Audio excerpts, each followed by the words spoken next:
Répète après moi, Seigneur Jésus, accorde-moi la révélation de ta parole par ton esprit. Ouvre mon entendement afin que je discerne, que je comprenne ta parole. Merci pour la puissance que ta parole dépose dans mon esprit et dans ma vie, qui me rend libre de toute forme d'oppression diabolique et qui me permet de vivre sur terre selon les standards de Dieu. À tous égards, au nom de Jésus, Amen, Amen et Amen. Donc, j'ai expliqué la dernière fois que le royaume des ténèbres opérait à deux niveaux. Il y avait deux niveaux d'opération. Premièrement, par les anges déchus, qu'on appelle les démons, qui sont en activité. Et c'est vrai que nos yeux ne les voient pas, mais ils sont à l'œuvre. C'est un royaume extrêmement organisé. Et toute personne qui naît sur terre devient une cible de Satan. Parce que c'est un royaume opposé à celui de Dieu. Et le but final de Satan, c'est ruiner ta vie sur terre et te conduire avec lui en enfer. Mais je déclare sur ta vie que cela ne sera pas ton partage au nom suprême de Jésus. Le deuxième niveau d'opération, d'activité, c'est que ces démons-là recrutent sur terre, donc trouvent des hommes qui font allégeance à Satan par la séduction, que ce soit une allégeance consciente, c'est-à-dire on est allé rechercher la puissance diabolique. Il y a des personnes qui vendent leur âme au diable parce qu'elles veulent la protection, parce qu'elles veulent le pouvoir, parce qu'elles veulent des nominations, etc. Ou alors simplement on est séduit par sa puissance et entraîné dans la déchéance. Et ça, c'est inconscient. Et je déclare aussi sur ta vie que cela ne t'arrivera pas. Maintenant, regardez attentivement. Dans 1 Samuel 15, verset 23, il est écrit, dans la parole de vie, oui, refuser d'obéir, c'est aussi grave que de consulter les devins. Refuser d'obéir, c'est aussi grave que de consulter les devins. Résister au Seigneur, c'est aussi grave que d'adorer des faux dieux. Tu as rejeté les ordres de Dieu. Alors, le Seigneur te rejette aussi. Tu n'es plus roi. Donc, ce texte rattache la désobéissance à la divination, à la sorcellerie. Et nous avons vu que la sorcellerie, c'est le contrôle des hommes par l'intimidation, par la manipulation et par la domination. Donc, le but de la sorcellerie, c'est de contrôler les hommes. Maintenant, suivez-moi attentivement. Pour que la puissance de Satan soit manifeste sur terre, le diable a besoin de désobéissance. Tant qu'il n'y a pas de désobéissance, il n'y a pas accès à sa puissance. Je ne sais pas si vous comprenez. Dans le royaume des ténèbres, manifeste sa puissance sur terre au travers de la rébellion. La rébellion à l'autorité établie. Tant qu'il n'y a pas rébellion, il n'y a pas manifestation de la puissance de Satan. Alors que la puissance de Dieu est manifeste au travers de la soumission à l'autorité. Donc si je veux opérer avec la puissance de Dieu, je dois me soumettre à l'autorité. Sans soumission à l'autorité, il n'y a pas de manifestation de la puissance du royaume. Donc vous voyez, c'est deux royaumes totalement différents. Donc le but final de Satan, c'est d'entraîner des masses et des milliers de personnes à la rébellion. D'où le descriptif que nous avons vu. Des hommes qui se lèvent et épousent des hommes. Des femmes qui épousent des femmes. Des enfants qui se rebellent contre leurs parents. Des personnes qui se livrent à tout type de vices. Le diable qui infiltre toutes les sphères de la société. Le seul but, c'est de générer une rébellion massive contre l'autorité de Dieu. Et il viendra un temps où même, quand tu diras Dieu, les gens pourront même prendre une flèche et te poignarder. Parce que pour eux, justement, Dieu, c'est rien du tout. Mais qu'est-ce qui fait ça? C'est la puissance de la sorcellerie. La puissance de Satan. Il a annoncé en France, bientôt, la création, l'ouverture officielle de l'église de Satan, qui attend 6000 membres à Paris. Ah ouais, officiel. C'est-à-dire, officiellement, c'est l'église de Satan. Et le symbole, c'est la croix renversée, la tête en bas. Vous voyez donc, c'est ça justement. Donc c'est une opposition visible à l'évangile que nous prêchons. Mais aussi longtemps que toi et moi nous sommes sur terre, la voix de Dieu ne pourra pas se taire. Non, ton amen m'embête. Aussi longtemps que toi et moi nous sommes sur terre, la voix de Dieu ne pourra pas se taire. Parce que nous parlerons de l'évangile. Nous annoncerons l'évangile. Amen. Lève ta main droite, dis Seigneur, je suis un témoin vivant. Dans ma génération, de ta puissance et de ton pouvoir. Très bien. Et vous voyez, nous avons défini ce que c'était que la sorcellerie, ce que c'était la magie. Mais je voudrais qu'on s'attarde un peu sur la domination, la divination plutôt. J'ai dit que c'était le bras armé de la sorcellerie qui opère par des révélations, par des fausses prophéties. C'est le bras armé, justement, de la sorcellerie. Et le piège ici, c'est quoi? Ce sont les personnes qui ont envie d'avoir des informations surnaturelles. Des personnes qui veulent savoir l'avenir. Des personnes qui veulent connaître surnaturellement certains faits qui leur sont cachés. C'est ça la séduction. Et c'est ainsi, par exemple, que quelqu'un prendra ta main pour lire les signes de ta main et dira donc, quand je vois ce type de main, ça veut dire que tu deviendras riche. Ou alors, quelqu'un prendra des cartes, parce que ça c'est ce qu'on appelle la manouancie, des cartes de mettre par terre et te dire des choses. Ou alors même simplement l'horoscope. Ou un devin que tu vas consulter pour dire dis-moi, dis-moi.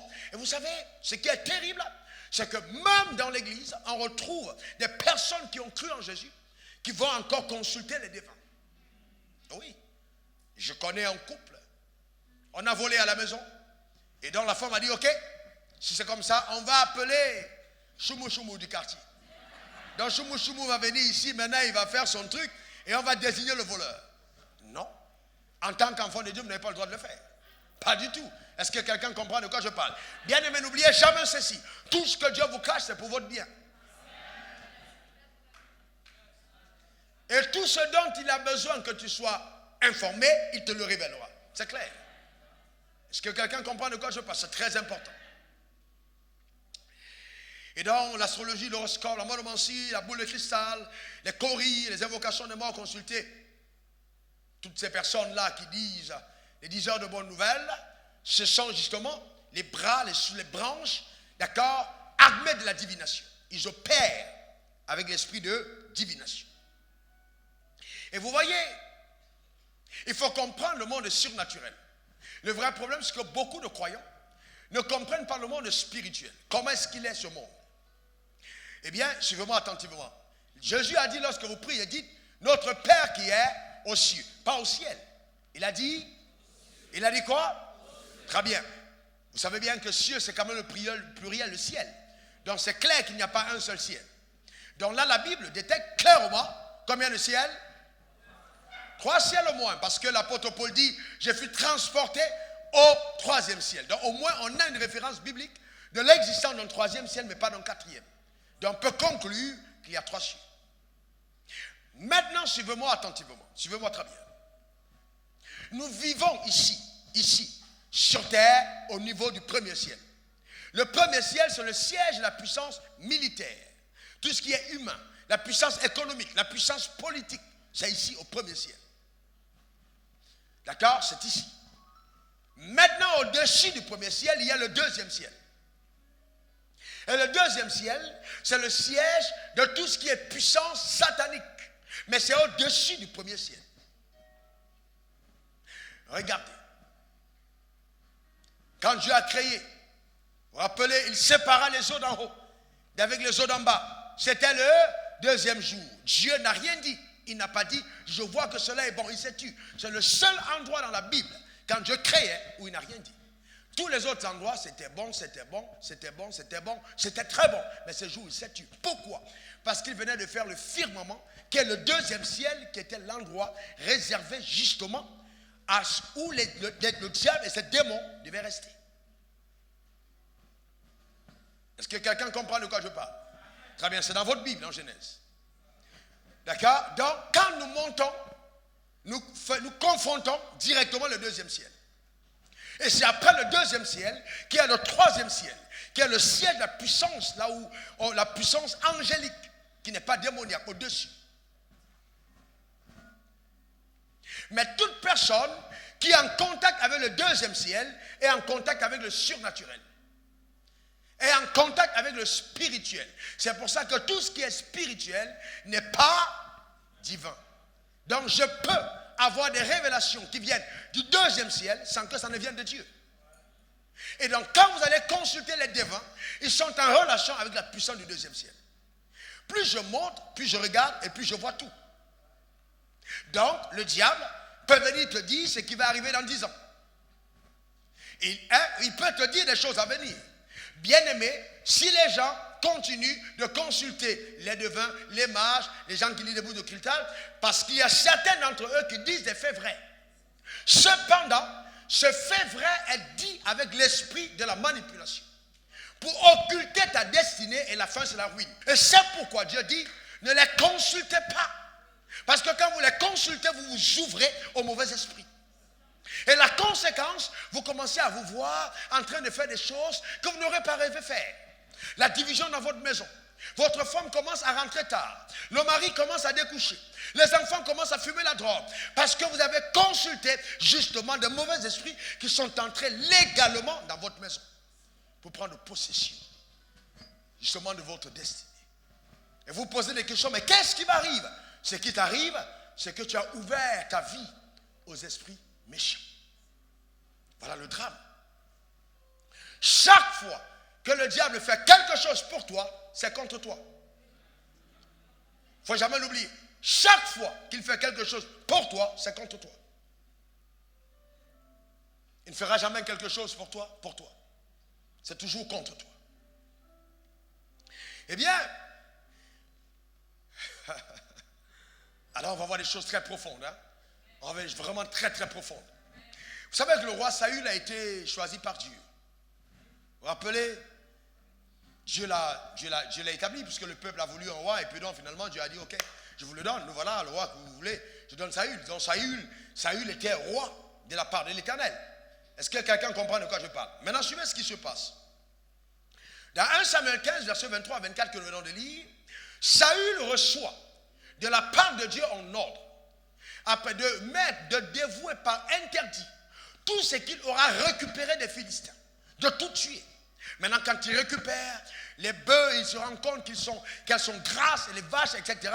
Il décide donc de garder une portion. Est-ce que vous comprenez? Et de détruire une autre portion. Donc là, à partir de ce moment, la Bible, Dieu considère que Saül a été rebelle à sa voix.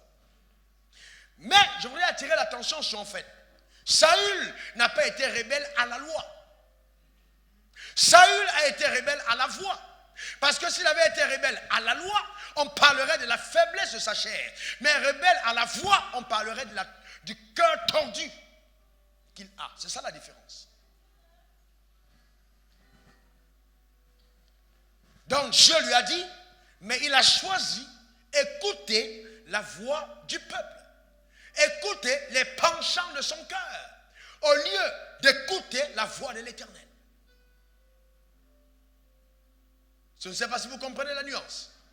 Quelqu'un qui pêche contre la loi, comme David, peut pécher contre la loi sans pécher contre la voix. Donc je peux pécher, d'accord, contre la loi de Dieu, contre sa sainteté, sans pécher contre l'autorité de Dieu, sans me rebeller à Dieu.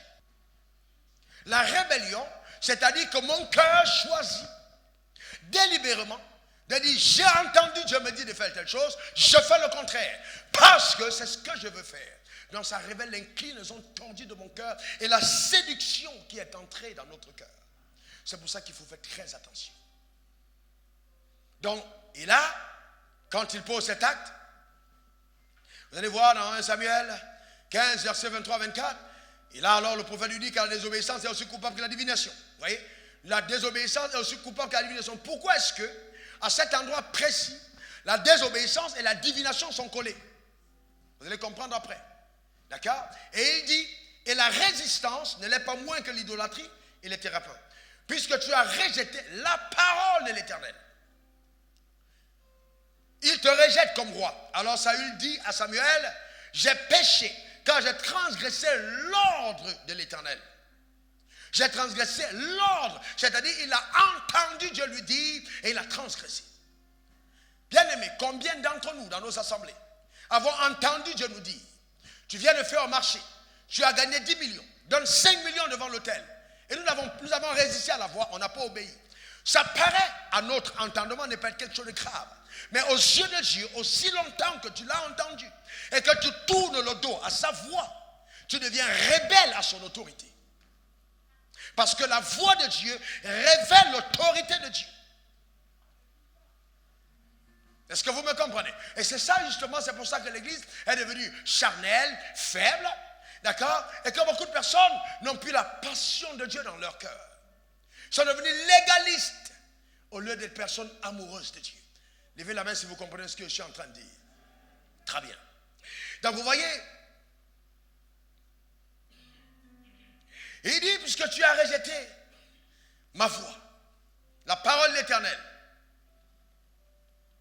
Donc vous voyez, je peux être correct, suivez-moi bien, très correct, vis-à-vis de Dieu en ce qui concerne sa loi et être rebelle en ce qui concerne sa voix.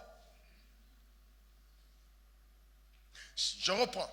Je peux être correct en ce qui concerne sa loi, c'est-à-dire je ne vole pas, je ne commets pas d'adultère, je ne mens pas, je ne fais pas d'adultère, je suis soumis à mes parents, etc.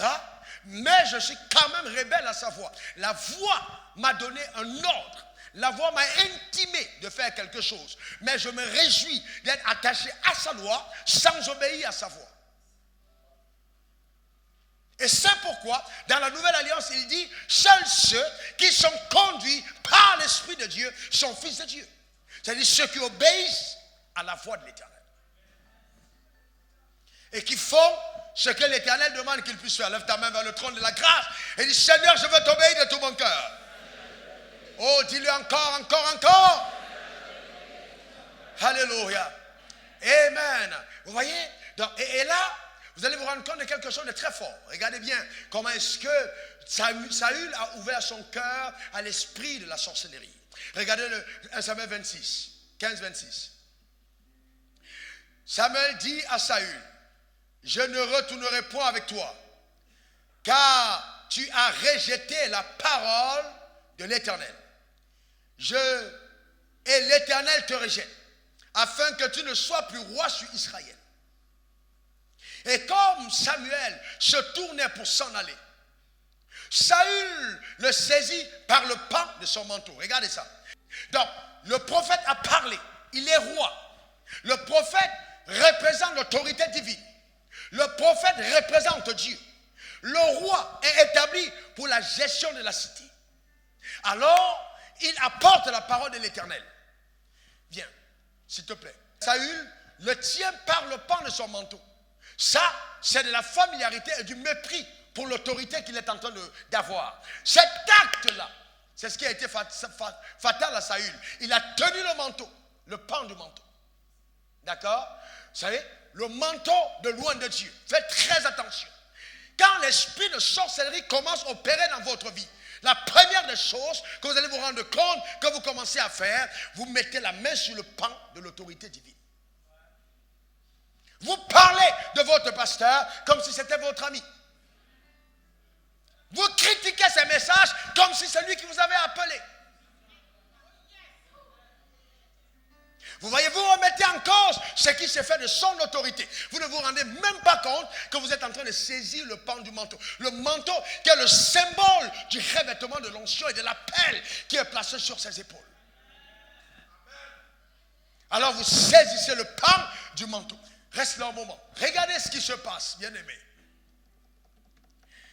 Et la Bible dit, il est saisi par le pan du manteau qui se déchire. Oh mon Dieu, que le manteau du prophète que Dieu a établi ne soit pas déchiré par tes mains. Que tes mains ne déchirent jamais le manteau qu'un homme de Dieu peut jamais de la vie. Amen. Est-ce que quelqu'un comprend de quoi je parle? Aujourd'hui, toucher le manteau d'un noir, c'est justement s'attaquer à sa personne, s'attaquer à son autorité, commencer à critiquer. Faites très attention. Quand l'esprit de rébellion arrive, c'est manifeste d'abord par des murmures. le cœur commence à être tourné. D'accord? Même quand on te répand parce que tu as fait du mal, tu commences à penser qu'on te répand parce qu'on ne t'aime pas. Non. C'est ça la rébellion. Le cœur n'est pas droit. Le cœur n'est pas pur. D'accord, tu peux t'asseoir. Il a mis la main sur le manteau. Et Samuel lui dit, l'Éternel déchire aujourd'hui au-dessus de toi la royauté d'Israël. Faites attention. Et il dit, l'Éternel déchire aujourd'hui au-dessus de toi la royauté d'Israël. Et il la donne à un autre qui est meilleur que toi. Bien-aimé, n'oublie jamais que c'est un privilège que tu as de faire ce que tu fais pour l'Éternel. Il y a toujours quelqu'un que l'Éternel s'est réservé qui peut être meilleur que toi à la place où Dieu t'a placé.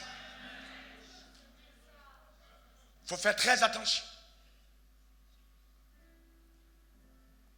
Et vous voyez, dès ce moment, d'accord, Saül a été rejeté. Et vous allez vous rendre compte que dès qu'il a été rejeté, il a été loin de Dieu, il n'entendait plus Dieu, il n'était plus en communion avec Dieu, il est maintenant allé consulter les morts. Et là, la divination est entrée. Vous voyez comment le diable opère? C'est la même chose que beaucoup d'hommes de Dieu aujourd'hui, qui ont commencé bien le ministère. Ils ont été droits avec Dieu. Ils ont servi l'Éternel. En certains moments, la cupidité, l'envie des vaches graisses, l'engrâce, l'envie de l'argent, de grosses enveloppes, l'envie de la convoitise, des choses de ce monde. Alors tout de suite, ils se sont laissés emporter loin des voies de l'Éternel. Il faut faire très attention à la convoitise. Laissez-moi vous dire quelque chose, je parle en homme de Dieu qui m'écoute. Tu n'as pas besoin de manipuler, tu n'as pas besoin d'intimider, tu n'as pas besoin de faire ces choses pour que Dieu te bénisse. Le Dieu avec lequel je marche depuis l'âge de 23 ans, j'ai vu ce Dieu faire des choses extraordinaires. Il est capable de pouvoir, même quand tu dors, même quand tu n'y penses pas, il est capable de te surprendre sur le chemin de la destinée. Le grand mensonge de la sorcellerie aujourd'hui, c'est qu'on fait croire aux croyants qu'ils ont besoin de faire du faux pour être bénis. Non, le Dieu que je sers est encore vivant. Celui qui a marché avec Abraham, qui a marché avec Isaac, qui a marché avec Jacob, est encore vivant aujourd'hui. Tu n'as pas besoin de compromettre. Tu n'as pas besoin de te compromettre. Tu n'as pas besoin de ça. Ce Dieu encore vivant est capable de faire des choses incroyables. Bien aimé, je vais vous dire une chose. La surprise que Dieu réserve à ceux qu'il aime éblouit toujours leur cœur. Ça éblouit ton cœur. Ne sois pas pressé. Ne convoite point. Attache ton cœur à l'Éternel pour faire sa volonté. Pour faire sa volonté. Bien aimé, quand j'ai répondu à cet appel, j'aurais jamais su qu'un jour même, je prendrais de l'avion pour aller quelque part. J'avais un seul désir, faire entendre, parler de Jésus à toutes les personnes que je rencontrais. Ce n'était pas le désir de devenir grand, d'être élevé, d'être respecté. Aujourd'hui, partout, vous voyez les affiches, comment Dieu, la saison de l'élévation, la saison de la gloire, la saison, c'est comme si on était à la quête de quelque chose. Bien aimé, c'est ta portion, c'est ton héritage, c'est ce que tu as déjà. Pourquoi te laisser séduire? Pourquoi te laisser? Tu es dans la grandeur. Un enfant de Dieu n'est pas petit. Quel que soit son âge spirituel. Je vais vous démontrer pourquoi. Vous avez déjà vu le poussin? Vous avez déjà vu un poussin? Vous avez déjà vu un aiglon? Entre le poussin et l'aiglon, qui est plus gros? L'aiglon. Entre l'aiglon et le lionceau, qui est plus gros? Le lionceau. Entre le lionceau et l'éléphanteau, qui est plus gros? L'éléphanteau. Et entre un homme et un enfant de Dieu, qui est plus gros?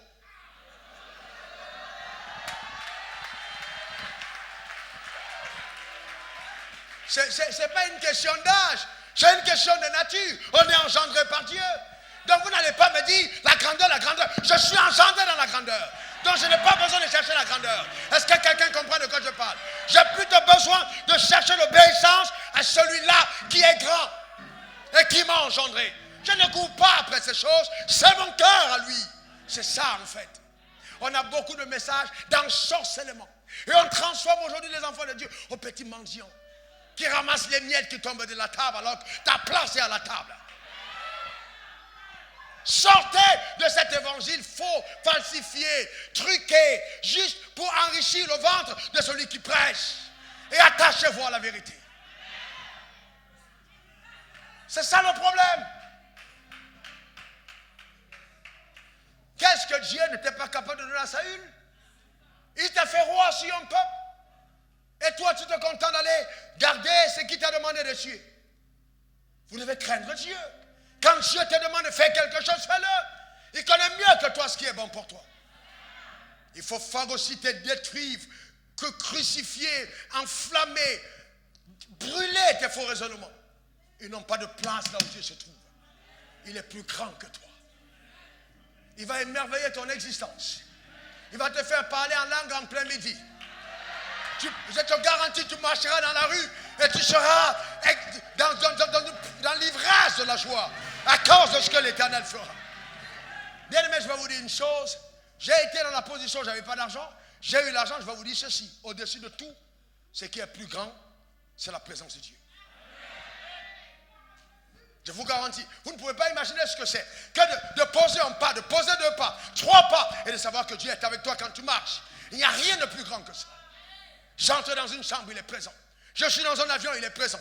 Je suis dans la rue, il est présent. Je me couche dans ma chambre, il est présent. Je vais au marché, il est présent. Au supermarché, il est avec moi. C'est ma richesse. Je n'ai pas besoin d'autre chose pour être satisfait. J'ai besoin de ça. C'est ça. Et quand cette présence est réelle et qu'elle est là, elle attire, elle attire, elle attire, elle attire, elle attire, elle attire. C'est pourquoi je déclare sur ta vie que tu ne manqueras de rien. Ton amen m'embête.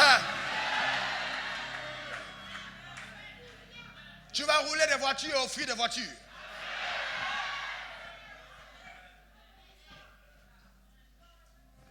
Tu vas dire à quelqu'un, je suis en train de voyager. On dit, ah, l'avion va décoller bientôt parce qu'il pense que tu pars par l'aéroport. Ton jet sera en train de t'attendre. Bien aimé, il n'y a rien que Dieu ne puisse faire dans ta vie aussi longtemps que tu poursuis ses desseins. Je connais ce Dieu. Vous voyez, nous on est là à chercher des miettes. Des petites miettes. Et regardez comment est-ce que Saül s'est perdu. Vous savez, faites attention à la manipulation. Ces gens-là, qui ont le cœur tordu, ils utilisent la parole de Dieu pour manipuler. Au commencement, ils étaient avec Dieu, mais ils ne sont plus avec Dieu. On peut avoir l'esprit, on peut être appelé par Dieu et opérer avec un autre esprit. Ce ne sont pas les marabouts du coin. Non, le diable sait que vous n'allez plus aller chez les marabouts. Alors il va susciter à l'intérieur de vous des marabouts. Il le sait. Mais vous savez, je vais vous montrer des choses très profondes. Saül s'en va invoquer les morts. 1 Samuel 28, verset 1 à 19. En ce temps-là, les Philistins rassemblèrent leurs troupes et formèrent une armée pour faire la guerre à Israël. Bien-aimé, quand l'Éternel t'a rejeté, quand tu as un problème avec Dieu, ne va plus en guerre. Enferme-toi et prie. Rentre dans ta chambre et jette-toi par terre. Et dis, Père, j'ai besoin de toi. Père, je ne peux pas aller sans toi. Oh Dieu, viens voir le pasteur, dit, pasteur, décharge-moi de mes responsabilités. J'ai besoin de rencontrer l'Éternel. Oui, c'est ça, bien-aimé. Il y a des gens qui viennent me voir, pasteur, j'ai un problème, mais je ne peux pas en parler à mon pasteur. Si je suis responsable à l'église, si j'en parle à mon pasteur, je ne serai plus responsabilisé. Bien aimé, autant être déresponsabilisé et garder sa place au ciel, qu'être responsabilisé et avoir une place en or en enfer. Est-ce que quelqu'un comprend de quoi je parle? Vous voyez des gens qui sont toujours imbus de leur personne. Il faut qu'on m'expose. Il faut qu'on m'expose. Il n'est pas question de toi. Il est question de lui. Or que Dieu se révèle à nos cœurs. Et la Bible dit en ce temps-là, les Philistins rassemblaient leurs troupes et formaient une armée pour faire la guerre à Israël. Achkish dit à David, tu sais que tu viendras avec moi à l'armée. Et 1 Samuel 28, 1 à 19. Et toi et tes gens, David répondit à Achkish, tu verras bien ce que ton serviteur fera. Et Achkish dit à David, aussi je donnerai pour toujours la garde de ma personne.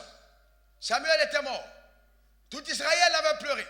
Et on l'avait enterré à Rama, dans sa ville. Saül avait ôté du pays ceux qui invoquaient les morts et ceux qui prédisaient les morts. Ça, c'est très profond. Ne cachez pas la sorcellerie derrière les traditions. C'est la divination. C'est la sorcellerie. Oh non, elle s'est réveillée. Ma tante a eu des dons surnaturels. Elle voit des choses. Elle a eu ça de qui? Un jour, elle dormait et puis le ciel s'est ouvert.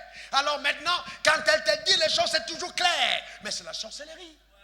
Elle a eu ça de qui? Elle n'a jamais rencontré Jésus. Elle ne sait même pas ce que c'est d'être de nouveau. Et puis elle dit, elle a eu des dons. Qui lui a donné ces dons? Est-ce que c'est le Saint-Esprit ou c'est le noir esprit? Ou c'est le sale esprit? Ou c'est l'impur esprit? Qui lui a donné les dons? Oh non, pasteur, tu sais, tout ça, c'est Dieu. Non, non, je suis désolé. Tout ça, c'est pas Dieu. Tout ce qui est surnaturel n'est pas Dieu toujours. Je suis désolé. Et vous savez, il y a une démangeaison dans notre chair. On veut savoir ce qu'elle dit. Et vous savez, quand une telle personne parle, ça flatte ton ego. C'est toujours des bonnes nouvelles. C'est toujours des bonnes nouvelles. Toujours. Tu es là, tu veux voler dans les caisses. Et puis là, on te dit, oui, tu vas voler. Et puis, il y a une dame que je connais comme ça qui était comptable dans une société de téléphonie de la place, pour ne pas la citer. Et donc, son prophète lui a dit, t'inquiète pas, amène simplement les offrandes. Nous allons prier, Dieu va les aveugler. Elle a pompé dans les caisses. Et le pasteur a pompé dans son ventre. Ah, quand le drap a pété, quand la fer a chauffé, c'est devenu compliqué. La dame est venue, le pasteur a prié, elle a prié, rien. On l'a arrêté. Maintenant, ils ont dit, allons consulter le dévin majeur. Ils sont mal tombés, ils sont arrivés chez Wafou. Quand ils sont venus me voir pour dire, bon, l'Éternel nous a envoyés. L'Éternel nous a dit que si tu pries, on va la libérer. J'ai levé ma main vers le ciel, Seigneur, je te rends grâce parce qu'elle va aller en prison. Et qu'elle sera délivrée de cet esprit à jamais. Sérieusement. Ils m'ont regardé comme ça, tout affaré et déçu. Je lui ai dit, mais qu'est-ce que vous voulez? Vous envoyez quelqu'un voler, vous voulez que la personne aille où? En prison. Parce qu'il y a des démons, quand tu iras à la Maca, tu resteras 6 mois. Peut-être que là, ta tête va revenir à la normale. Est-ce que quelqu'un comprend de quoi je parle? Bien, mais laissez-moi vous dire une chose. C'est pour ça que la Bible dit de ne pas épargner le foie à l'enfant. Et qu'on est en train d'enlever l'éducation au foie à l'enfant. L'enfant, lui-même, l'enfant manipule la mère. J'ai vu des bébés de 6 mois qui manipulent la mère. 1 an, la sorcellerie est déjà en lui. La mère dit, je ne te donne pas le sucre, je ne te donne pas les bonbons. Il attend. Quand les invités arrivent, maman, je vais, bonbon. Donc, qu'est-ce que la mère fait? Elle est embarrassée. Elle est embarrassée. Mais est-ce que ça, c'est quoi? C'est de la manipulation. Donc, l'enfant est déjà en train d'être infiltré par ces démons. Tu récupères le fouet et tu dis, hey, je l'aime. Là, c'est bon. Amen. La prochaine fois, amen, il ne fera plus ça. Sérieusement. Regardez les enfants qui ont grandi sous le fouet et ceux qui ont grandi sous les discours. Ils sont différents. Ceux qui ont grandi sous les discours, ils fument des joints. Ils sont là, ils mangent avec leur père. Ben là, la fumée sur le visage, le père fait ça. Parce que tout petit, Dieu, tu l'as laissé. Le démon est bien entré. Il ne faut pas épargner le fouet. Parce que quand l'enfant est petit, il ne sait pas que c'est un mauvais esprit. Tu ne peux pas parler, il ne comprend pas. Dans le fouet, il comprend que c'est mauvais. Donc quand l'esprit là vient, il dit, Joe, moi quand tu m'amènes à faire ça, mais fais chauffe, je ne suis plus dedans. Est-ce que quelqu'un comprend de quoi je parle? Amen. Alléluia. Amen. Alléluia. C'est important, bien aimé. Et donc, la Bible dit au verset 6 de 1 Samuel 28, Saül consulta l'Éternel et l'Éternel ne lui répondit point, ni par des songes, ni par l'Urim, ni par les prophètes. Donc, Dieu était silencieux. Il a consulté, Dieu n'a pas parlé. Bien aimé, quand Dieu ne parle pas, ne force pas. Répands-toi. Répands-toi. Et Saül dit à ses serviteurs, cherchez-moi une femme qui évoque les morts et j'irai la consulter. C'est-à-dire la même chose qu'il a rejetée jadis. Quand il était avec Dieu, vous voyez ça? Quand il marchait avec Dieu, il a rejeté ces gens. Il les a évacués du pays. Il les a fait tuer. Mais voilà que l'esprit est entré en lui. Cet homme consacré va repartir maintenant vers ce qu'il avait voulu. C'est ce qui arrive à beaucoup de personnes. Vous demandez, mais alors qu'au départ, il aimait Dieu, ce frère, cette soeur, elle était engagée. Oui, mais il y a eu quelque chose qui s'est passé qu'elle a mal géré. Au lieu de prendre le temps pour s'asseoir et réconcilier la relation, la personne a voulu continuer à impressionner. Le Saint-Esprit s'étant retiré, l'autre esprit est entré. Bien-aimé, Jésus un jour dit à ses disciples, vous ne savez pas de quel esprit vous êtes animés. Ça veut dire que je peux marcher avec Jésus. Avoir Jésus à côté de moi, venez là à côté, marcher avec Jésus. Et puis avoir un autre esprit qui entre. Ce n'est pas parce que je suis avec Jésus que je ne suis pas ouvert aux autres esprits. L'esprit arrive à cause de mon cœur. Ils ont dit, Seigneur, permets qu'on fasse descendre du ciel le feu et qu'on les brûle. Jésus dit, les gars, vous ne savez pas quel est l'esprit qui vous anime. Et il dit, là, ce n'est pas mon esprit. Là, ce n'est pas Dieu. Vous êtes avec Dieu, mais l'esprit là, ce n'est pas Dieu. C'est pour ça qu'il est important de discerner l'esprit qui nous anime.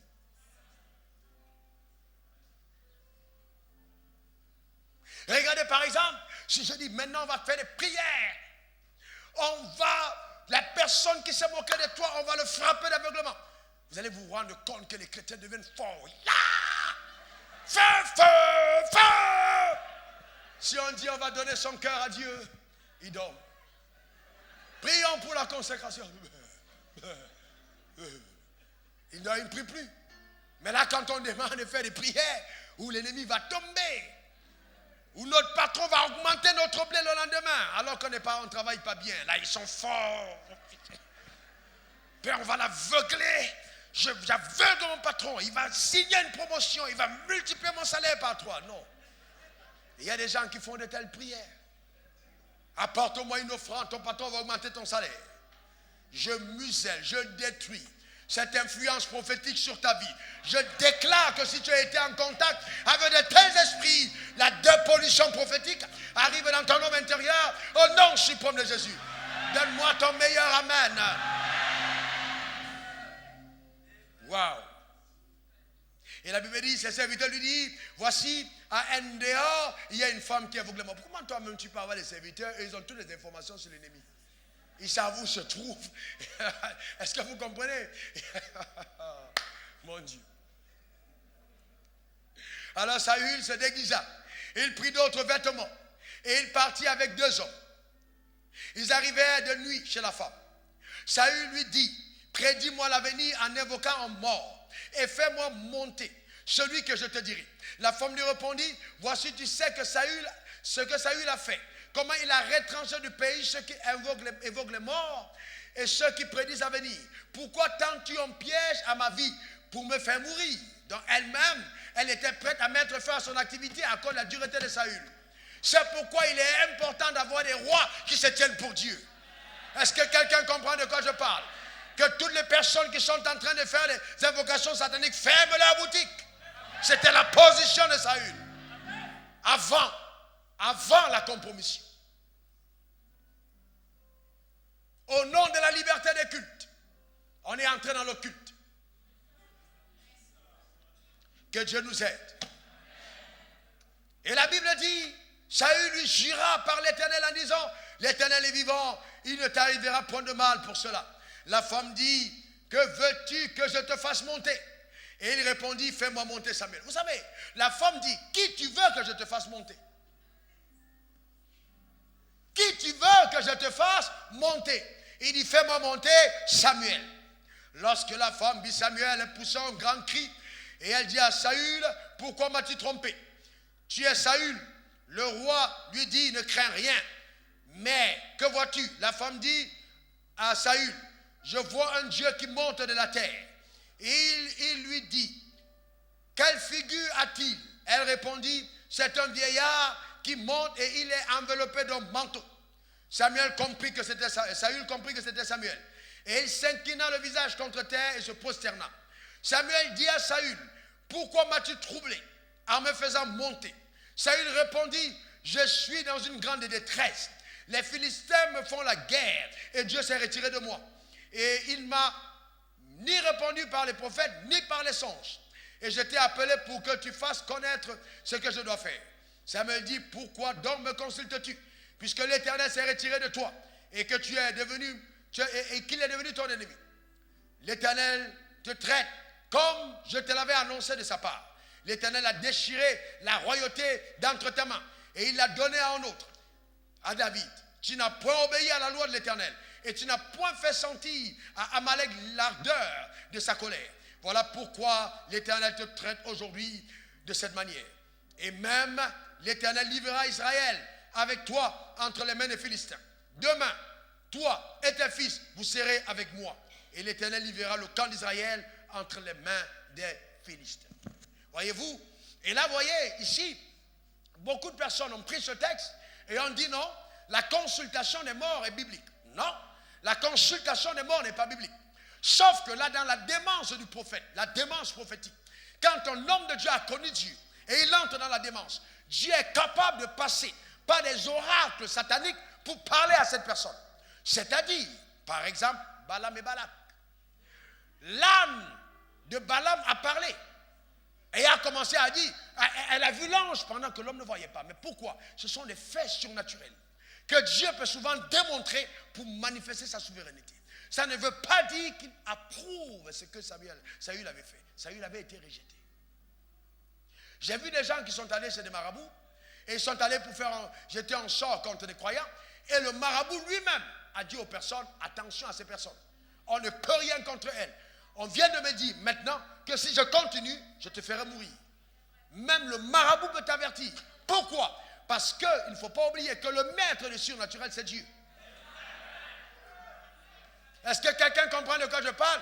Le maître du surnaturel, c'est Dieu. Donc personne ne peut prendre ton nom et l'amener au deuxième ciel sans que le troisième ciel n'ait repéré. Puisque le troisième ciel est au-dessus du deuxième. Donc personne ne peut aller au deuxième ciel avec ton nom et le troisième ciel laisse faire. Aussi longtemps que le troisième ciel te connaît, le deuxième ciel ne peut rien faire contre toi. Je déclare sur ta vie que toutes les conspirations sataniques et diaboliques sont vouées à l'échec au nom suprême de Jésus. Et que tout envoûtement mystique par la divination et les fausses prophéties sont détruites sur ta vie au nom puissant de Jésus. Vous voyez, donc il avait été rejeté par Dieu. Et après ça, c'était la mort. Saül est mort comme un chien. Que ce ne soit pas ton partage. Qu'il ne t'arrive pas justement de connaître la déchéance divine. Oh, lève ta main vers le ciel, dis, ce ne sera pas mon partage. Je reste attaché à Dieu parce que je l'aime de tout mon cœur au nom suprême de Jésus. Alléluia. Et vous voyez, donc quand vous ouvrez vos cœurs justement à la convoitise, regardez jusqu'où ça vous mène. Et c'est ainsi qu'aujourd'hui, on a des gens qui sont dans l'église, qui sont allés prendre des fétiches, qui sont allés prendre des trucs pour juste impressionner les gens. Des amulettes, des bagues, des parfums. J'ai même entendu dire, ici en Côte d'Ivoire, on vend des parfums à l'église. Quand on te met ce parfum dans ton corps, la gloire de Dieu est ton partage. Quel sacrilège! Sur l'autel de Dieu vivant, sur l'autel de Dieu, les gens n'ont plus honte. Sérieux. Et le drame, c'est qu'on retrouve certains d'entre vous en train d'acclamer. C'est terrible. Vous savez, vous êtes à une réunion pareille, vous prenez vos bagages, vous sortez. Parce que quand il y a pollution, toutes les personnes qui sont exposées à la pollution sont touchées. Je sors de là et je m'en vais. Je n'ai rien à voir avec un esprit pareil. Le royaume des cieux est forcé. Ce sont les violents qui s'en emparent. Tu dois faire violence dans ta conduite. Est-ce que quelqu'un comprend de quoi je parle? Tous les prophètes qui se baladent de maison en maison pour te donner des paroles, pour te dire qu'ils vont te faire un service particulier. Ils vont laver tes pieds, ils vont verser le sel, ils vont te verser l'huile, ils vont te couvrir du doigt blanc, comme ça les choses vont aller. Chasse-les! Chasse-les! Au nom de Jésus, chasse-les de chez toi. De telles personnes ne doivent pas rester dans ta maison. Sinon, tu risqueras de voir ton garçon marcher comme ça et tu ne sais pas d'où ça vient. Tu es entré dans les pollutions prophétiques. Et ça a commencé à compliquer ta destinée. Est-ce que quelqu'un comprend de quoi je parle? Donne-moi le meilleur des amens. Donne-moi le meilleur des amens. Il y a des actions qui ouvrent la porte aux démons. Et je t'interdis d'ouvrir ton cœur à l'activité satanique. La sorcellerie est dangereuse. Elle est dangereuse. Il ne faut pas ouvrir ton cœur à ça. Donc, vous voyez, quand Dieu veut te faire savoir quelque chose, écoute-moi très bien, venez voir un pasteur, vous lui dites, pasteur, prie pour moi, que Dieu te parle, que Dieu te montre mon avenir. C'est de la consultation. Je suis désolé. Et si le pasteur se prête à ce jeu, il ouvre son esprit à la divination. Parce que quand la prophétie est donnée de la part du pasteur, d'abord, ce n'est pas le pasteur qui définit la prophétie. Comment est-ce qu'on peut vous dire, mais soyez quand même raisonnable. Ceux qui ont $1000, 500 000, mettez-vous ici. Vous avez une prophétie de 500 000. 200 000, mettez-vous là. Ici à Abidjan. 100 000 ici. 50, les 10 000. 5 000 de l'autre côté. Je vous donne une parole. Et vous voyez les gens porter l'argent pour venir recevoir une parole. Ce n'est pas parce qu'on te manque que ça se réalise. Sérieusement. Et les gens viennent. Et c'est là il faut voir. Vous voyez les gens? Oh, le Seigneur me dit, ma soeur, je sais que tu as beaucoup souffert.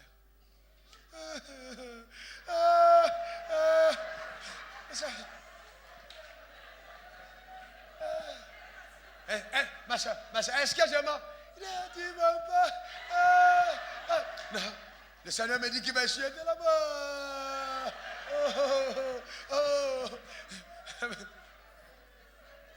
Je vois un homme qui arrive, je vois un homme qui arrive. Oh, alléluia. Je vois un homme. Ouh, ma soeur, c'est dangereux. Ta prophétie, c'est combien? Augmente ton offrande, parce que l'homme qui arrive, il est dangereux. Ma soeur, attends.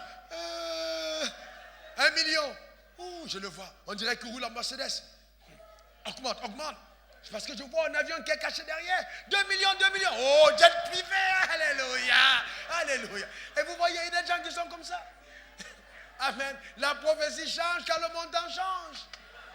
Est-ce que quelqu'un comprend de quoi je parle? Amen. Et ça, c'est dangereux. Et ça se passe à Abidjan. On loue des personnes pour venir jouer les malades. Authentique histoire. On dit on loue, on vient à une réunion, on loue des personnes. Toi, tu vas jouer l'aveugle, toi, tu vas jouer le sourd, toi, tu vas jouer le paralytique. Et un jour, un pasteur est venu me voir et me dit, pasteur, est-ce que tu penses vraiment que Dieu fait encore des miracles? Est-ce que tu sais que les bénis de tous ces gars, comment il appelle? Il a donné un mot là. J'ai dit, je l'ai regardé comme ça, j'ai eu peur. Sérieusement, j'ai tremblé. J'ai dit, mais comment tu peux penser des choses pareilles? Il dit, je suis sérieux. Est-ce que tu sais que tu es la montée? Enfin, qu'est-ce qui se passe? Ils veulent amener à croire que la vérité n'est pas vérité. Mais je déclare sur ta vie que tes oreilles ne vont pas succomber à ce mensonge. Au nom suprême de Jésus. L'Éternel que nous servons est encore capable d'agir.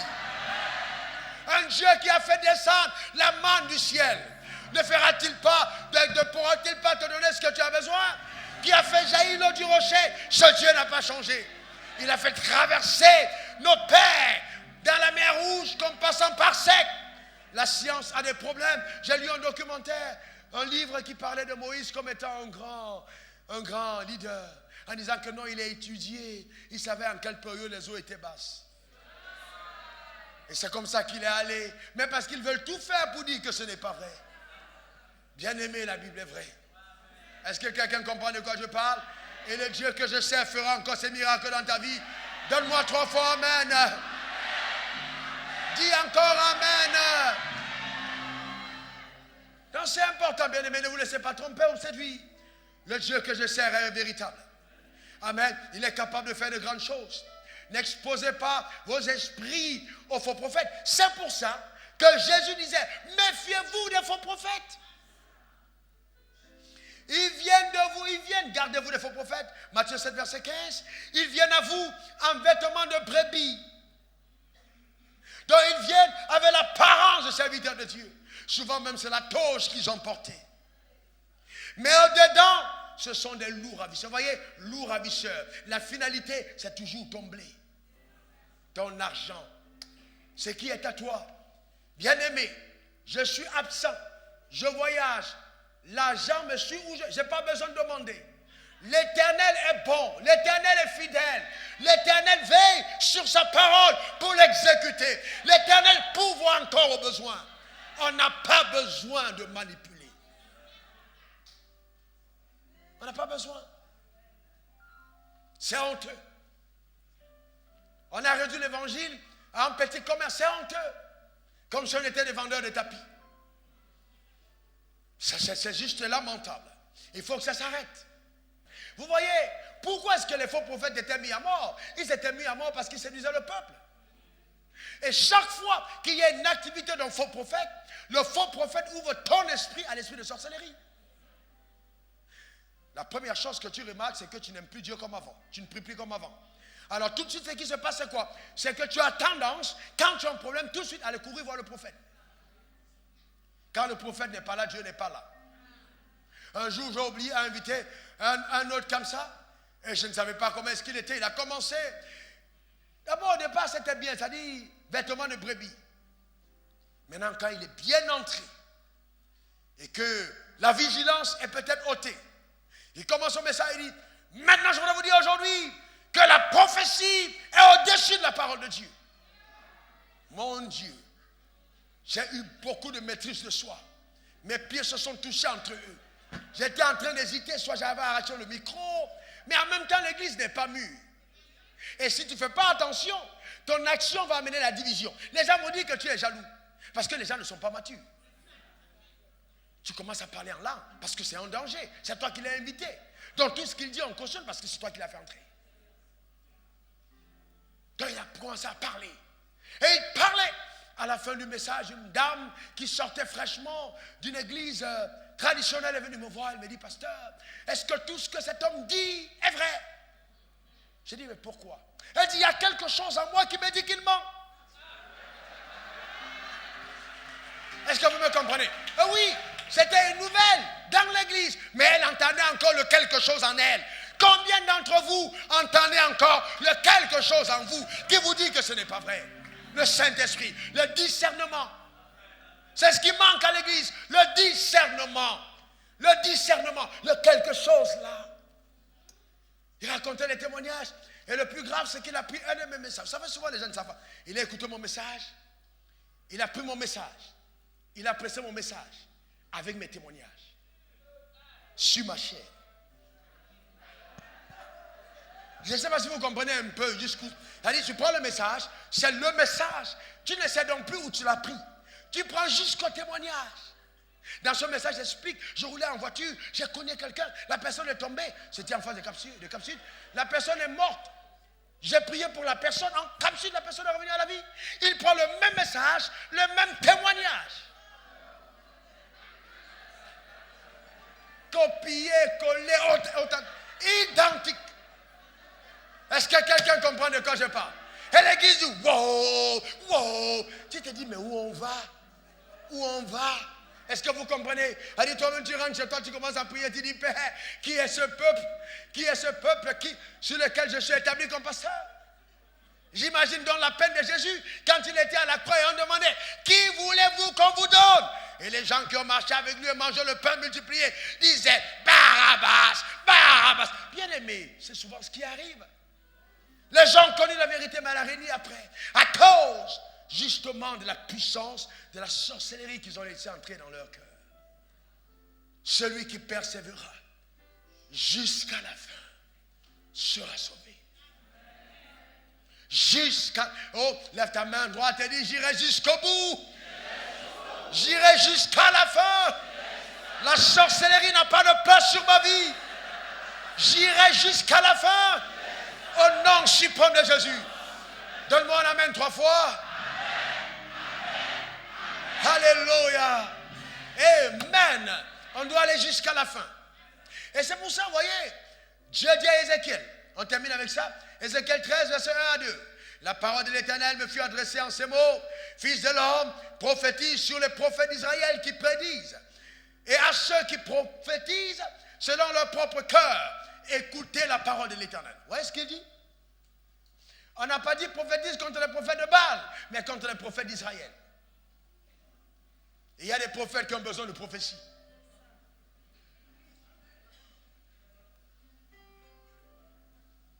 Prophétise contre eux. Verset 6, leurs visions sont vaines et les oracles menteurs. Ils disent, l'Éternel a dit, l'Éternel ne les a point envoyés. Et ils font espérer que leur parole s'accomplira. Voyez-vous?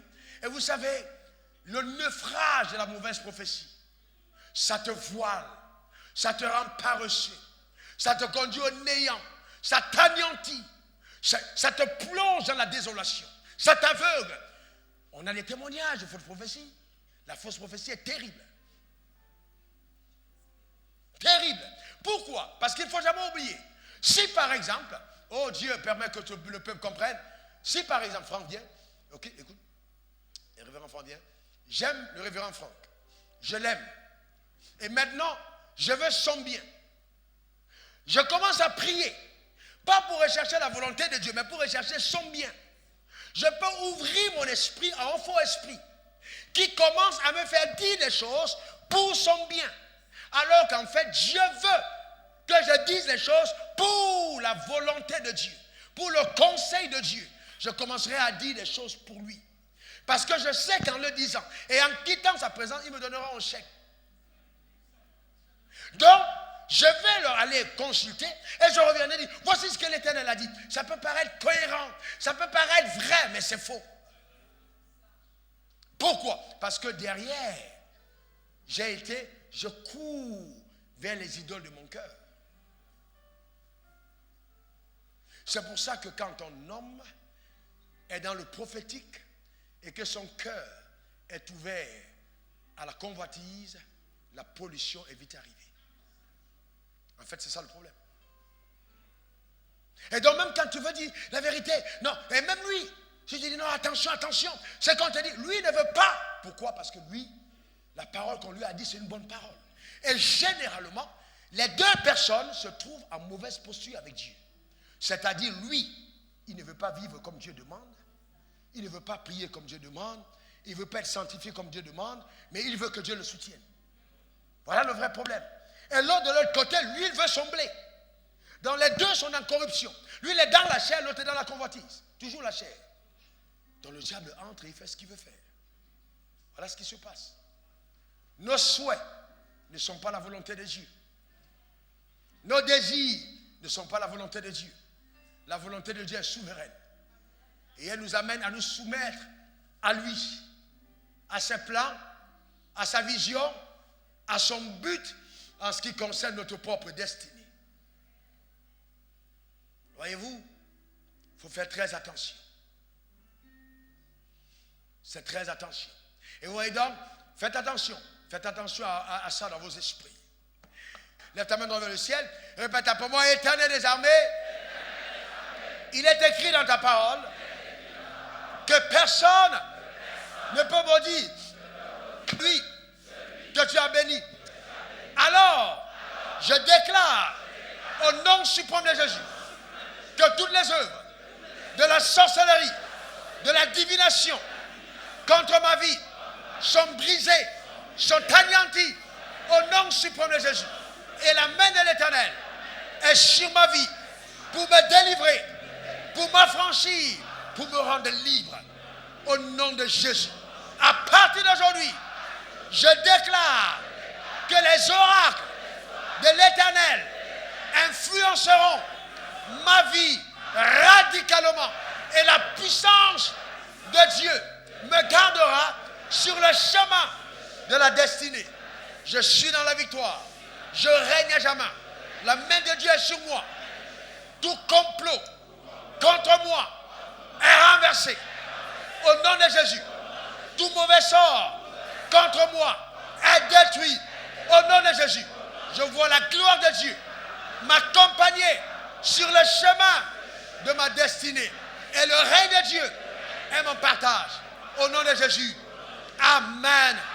Amen. Et amen. Faites pour moi, Seigneur Jésus. J'ai ouvert mon esprit à la divination. J'ai été trompé.